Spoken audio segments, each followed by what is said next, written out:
Sewaktu muda, nenek suka sekali makan yang manis dan gurih. Tapi sekarang segala penyakit datang, sehingga takut makan seperti itu. Namun ada satu kesukaan nenek yang tidak bisa dilarang siapapun, yaitu gemar belajar firman Tuhan. Serius, Nek? Masa belajar firman Tuhan jadi kegemaran manusia? Bukannya orang itu paling suka makan enak, jalan-jalan, punya uang banyak, dan seterusnya. Nah, Kela, kalau hati kita dipenuhi kasih Kristus, maka kesukaan yang lain tidak menjadi prioritas. Karena hati kita sudah penuh sukacita. Nggak cukup lagi buat yang lain. Benar juga ya, Nek. Kela mau bergemar akan firman Tuhan. Hari ini kita masih melanjutkan pemerintahan Daud, pasca Absalom serta bagaimana Allah tetap setia pada perjanjiannya. Shalom anak-anak semuanya, mari kita sama-sama tundukkan kepala dan kita berdoa. Bapa dalam sorga, kami bersyukur dan berterima kasih untuk kasih setiamu yang terus boleh menolong dan memimpin hidup kami, memeliharakan hidup kami. Tuhan, sebentar kami akan belajar kebenaran firman Tuhan. Kami mohon firman Tuhan itu terus membentuk hidup kami, supaya kami juga boleh bersetia kepada Tuhan.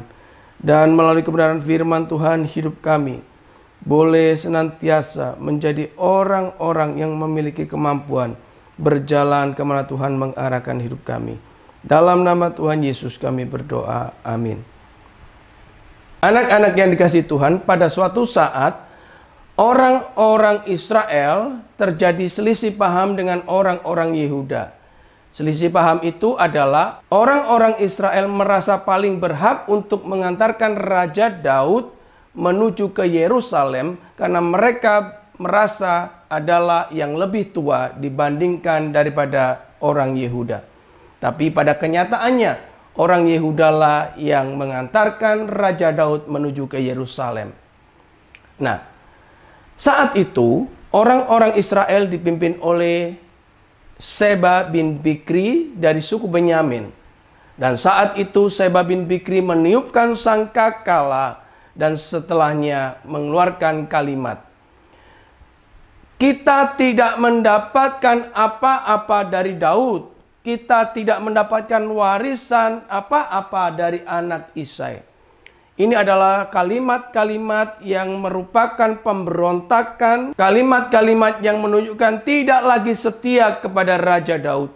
Maka saat itu Seba bin Bikri mengajak seluruh orang Israel untuk mengikuti dia.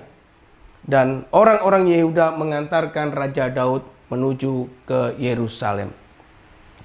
Ketika Raja Daud tiba di Yerusalem, Raja Daud segera memerintahkan kepada Amasa yang adalah mantan panglima perang daripada Absalom. Seharusnya memang Raja Daud memerintahkan kepada Yoab yang adalah panglima perangnya sendiri. Tapi karena Raja Daud ini pernah sakit hati terhadap Yoab, maka tugas itu dilimpahkan kepada Amasa dengan mengatakan, "Kumpulkan dalam 3 hari orang-orang Yehuda untuk bersama dengan kamu mengajar Seba." Tetapi dalam waktu 3 hari tersebut Seba tidak kembali kepada Daud. Maka Daud memikirkan ini akan berbahaya. Karena itu Daud memerintahkan kepada Abisai untuk mengumpulkan orang-orang Yehuda yang mampu berperang segera mengejar Seba. Karena jangan-jangan Seba akan sampai kepada kota yang berkubu-kubu dan di situ akan bertambah kuat. Dan saat itu Daud mengatakan kepada Abisai bahwa Seba jauh lebih berbahaya dibandingkan dengan Absalom.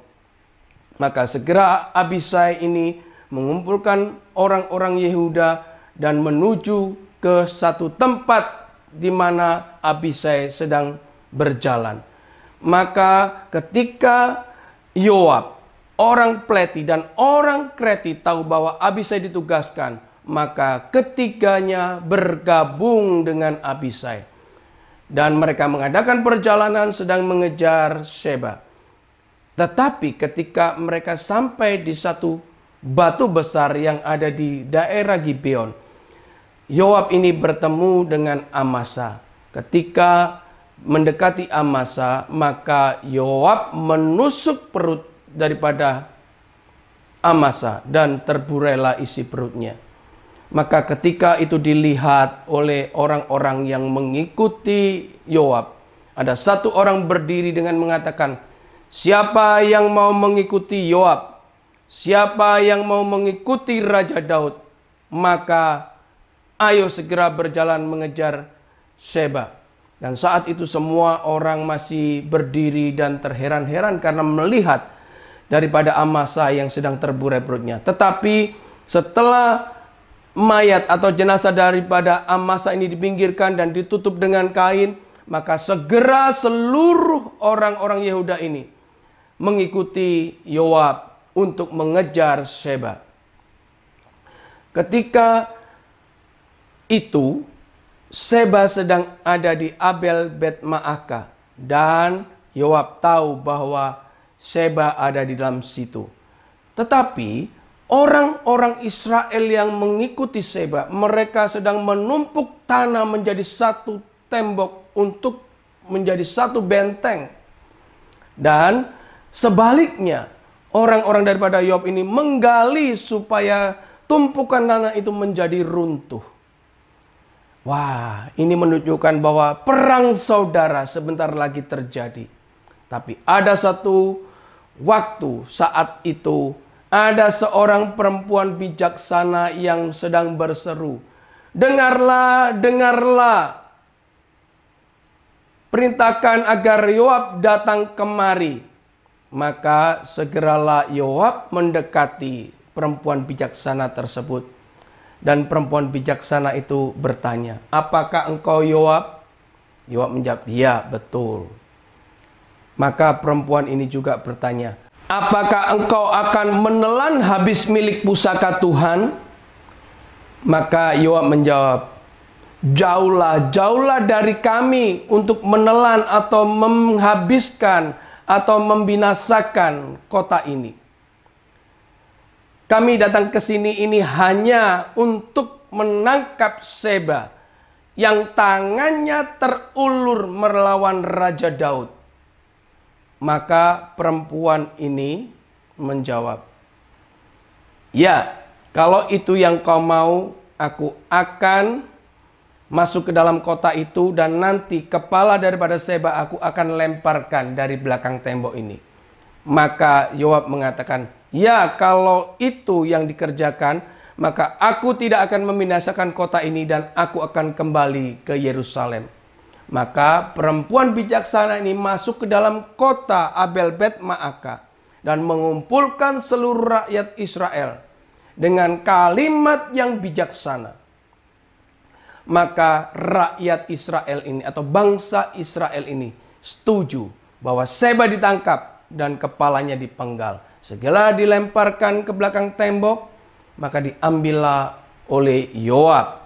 Maka Yoab tidak membinasakan kota itu. Artinya bahwa perang saudara dapat dibatalkan oleh seorang perempuan yang bijaksana.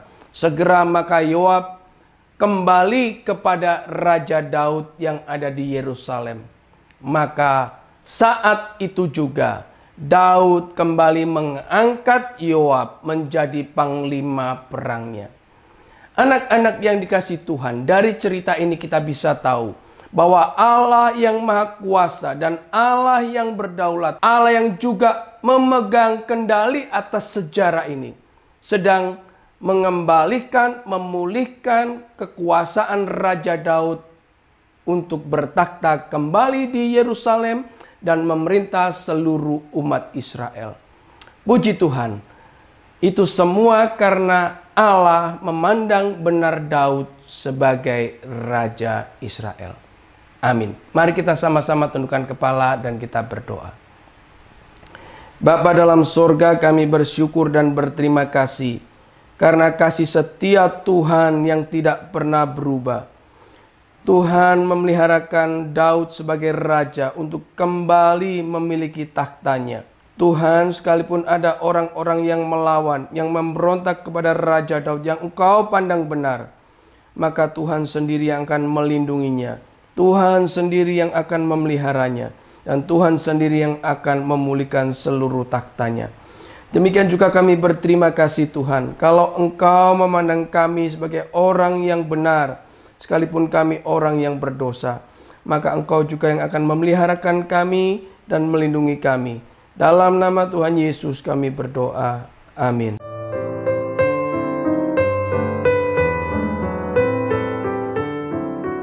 Sobat BDKA, sebagaimana bangsa Indonesia sudah bebas dari penjajahan Belanda selama 30 tahun. Malaysia, India, Burma, dari penjajahan Inggris dan seterusnya. Semua ini membuktikan bahwa Allah berdaulat atas segala bangsa di dunia. Alkitab menjelaskan bahwa Allah yang Maha Kuasa juga berdaulat atas segala dunia ini. Baru saja kita merenungkan bagaimana kedaulatan Allah sanggup memulihkan kekuasaan Daud di tengah-tengah ketidaksetiaan bangsa Israel terhadap Allah. Untuk besok mari kita membaca bagian Alkitab selanjutnya dari 2 Samuel 21 ayat 18. Sampai jumpa.